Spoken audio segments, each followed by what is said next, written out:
everybody, today I'm going to be showing you how to frost the chocolate cake that we made in the last video.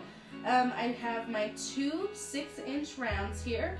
I've got just regular chocolate buttercream, I have a chocolate filling, and I have blueberries that are going to go in the filling. They taste delicious with this chocolate filling.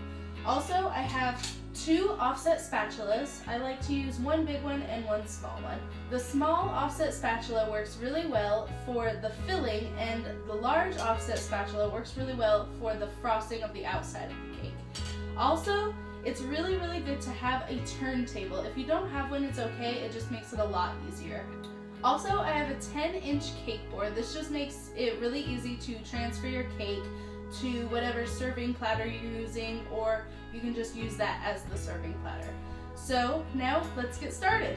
Okay, to get started on doing the filling of your cake, the first thing you want to do is take a tiny little bit of your frosting or your filling, it doesn't matter which one. Just plop it right in the middle of your cake board or serving platter, and take your first cake and put it right side up, right in the middle of your board. Give it a little push just to make sure it sets into that frosting there, and that's just so that it won't move on your tray. The next thing you're going to do is take a big blob of your filling, set it on top of the cake, take your small offset spatula and just move it around, and it'll spread out to the sides. You'll want to make sure not to lift your spatula straight off of your cake because it might tear the cake underneath the filling. You'll want to make sure to always move your spatula side to side, and when you need to take it off, bring it all the way to the edge and pull it off. Next, I'm just going to lay on all of my blueberries, starting in the center and making sure that there is no empty space. Now that you have put all of your blueberries into your filling, you'll want to just set your cake board aside and pick up your next layer.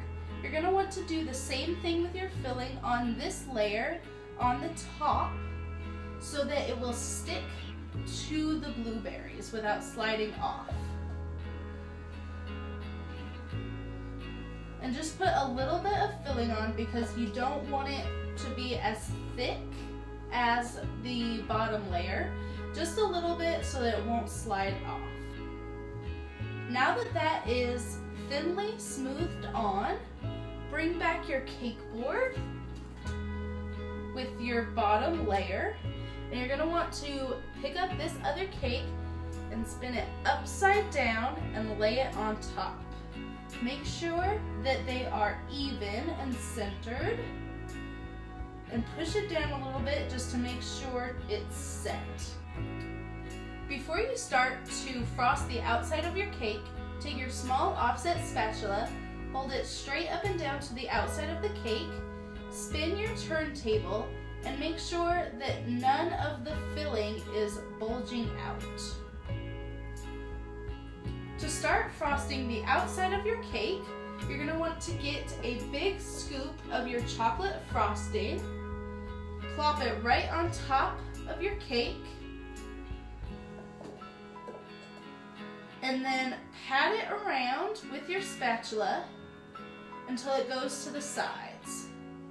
You want to make sure and put a lot on top of the cake because this is everything that's going on your cake. Now take your large offset spatula, and just like we did the filling, push it around side to side and let it fall off the edges. It'll just spill over, and then that's what you're going to use to frost the sides of your cake. Keep moving back and forth, and just like I said before, don't lift your spatula straight off of your cake. Make sure if you need to take your spatula off of your cake, just to go off on the side. Now that your top is completely flat, scoop the frosting that fell off the sides and scrape it up the sides of your cake all the way around, and it will complete the frosting process. What I like to do is move your spatula up and down until it is completely frosted.